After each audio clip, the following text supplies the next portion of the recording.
from Louisiana. Thank you, Mr. President.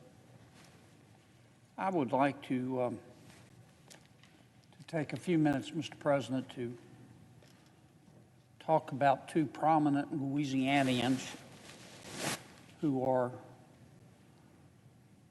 either transitioning or have transitioned into new ways to serve our state.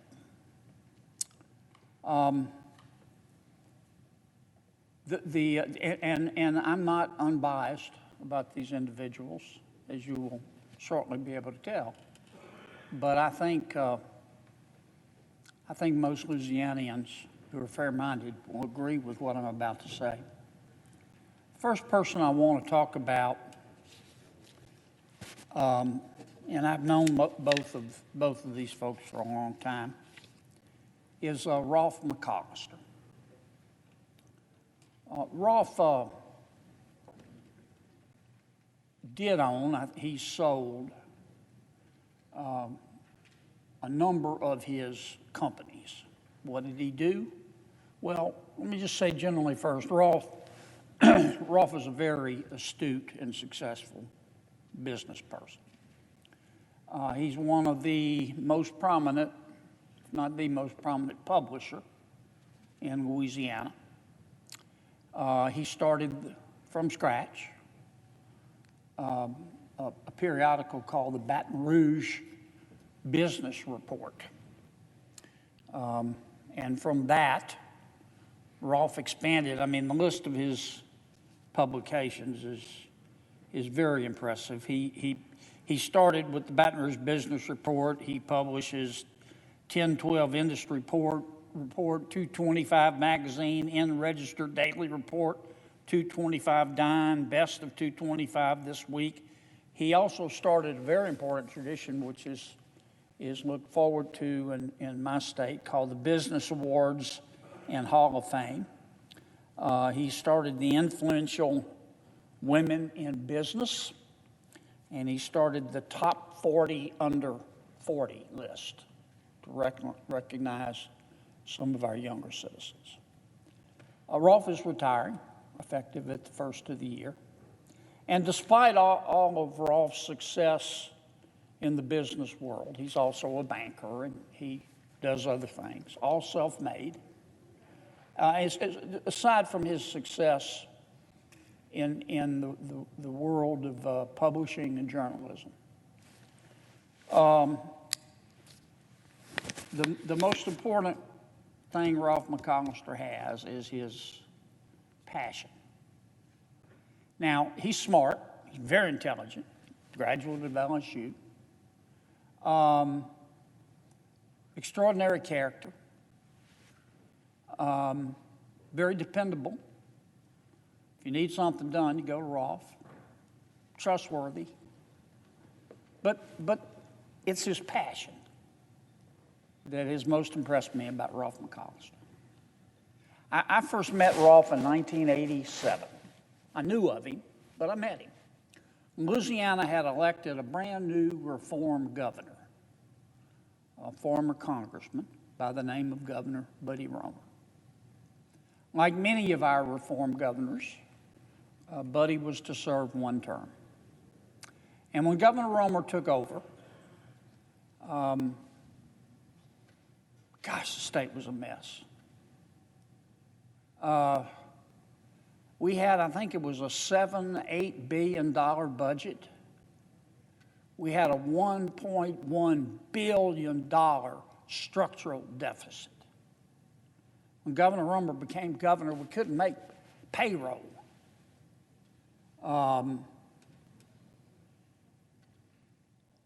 Our schools were a mess. We had no charter schools in Louisiana. Our universities were floundering. And when you don't have adequate funding, your universities tend to cannibalize each other. They were all competing for the dollars. It was like Lebanon. You didn't know which faction was going to be the winner today. Our campaign finance in Louisiana was a mess. At that time, it was legal and not out of the ordinary for somebody to put $200,000 cash in a suitcase and take it to a political candidate. And it was perfectly legal for that candidate to take it and perfectly legal for that donor to give it. Governor Romer set out to try to fix some of these problems. And by his side was Rolfe McCollister. Not in a paid position. I was working for Governor Romer then as his lawyer. Rolfe just spent all his time helping, and we needed him because Governor Romer would listen to him. And Rolfe was there every step of the way.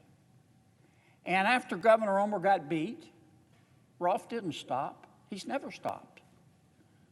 He's been a leader in the charter school movement in Louisiana for as long as I can remember. He believes that competition makes all of us better, and it'll make our public schools better. He did a stint on the LSU Board of Supervisors, which runs our flagship university, LSU. Rolfe didn't ever hold back. I mean, he said exactly what he thought about what was working at LSU and what wasn't working. And Rolfe made a lot of people mad. But Rolfe always believed, as did Governor Romer, and frankly, as do I learned a lot from both of them, that if you make the right people mad, you're doing your job. And this was all, I mean, it was all because of his passion, because he cared so much about Louisiana to make it better. He didn't make any money off of it. It cost him money. And I'm sure his family said, hey, Rolfe, can you come home a little earlier tonight, But Rolfe's he's just a fine person, and I'm very proud to have him in Louisiana. When I count my blessings, I count Rolfe twice, and he's transitioning to a new role. He sold his company to his partner, who's another great guy, Julio Molara, but Rolfe's going to still be involved in my state, and I just want to thank him. The second person I want to mention briefly, totally different in terms of the way she contributes to our state. Her name is Melinda DeLotte. Melinda is the new, I want to get her title right, Research Director, which is the number 2 position at the Public Affairs Research Council. The Public Affairs Research Council is a big deal in Louisiana. I think it's our oldest think tank. It's one of the premier think tanks. They're not Republicans. They're not Democrats. I don't know what they are, except smart and straightforward. They periodically publish white papers, exhaustively researched about issues like the environment, fiscal policy, education. Every year when we amend our Constitution, and unfortunately we amend our state constitution just about every year, PAR puts out a publication explaining, not advocating for or against, but explaining the amendments. I read their white papers and their writings like clockwork. The number 2 position there is research director, so it's important. Melinda DeLotte is the new research director. I think Melinda's taken over the Public Affairs Research Council. And I'm kind of, I'm bittersweet about it. I'm very happy for PAR because they got one of our best and our brightest. But I'm really sad for journalism. Melinda ran the Associated Press in Baton Rouge for 22 years. 22 years.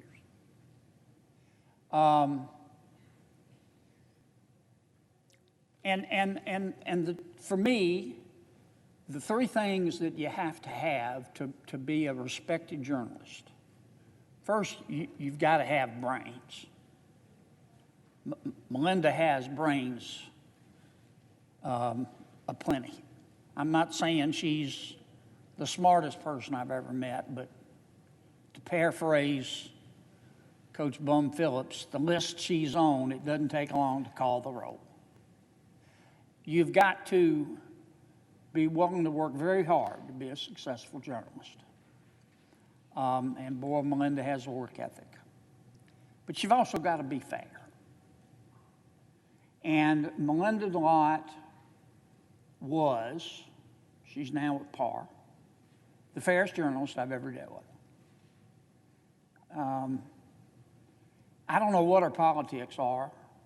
Never asked her. I don't even know if she's in a party.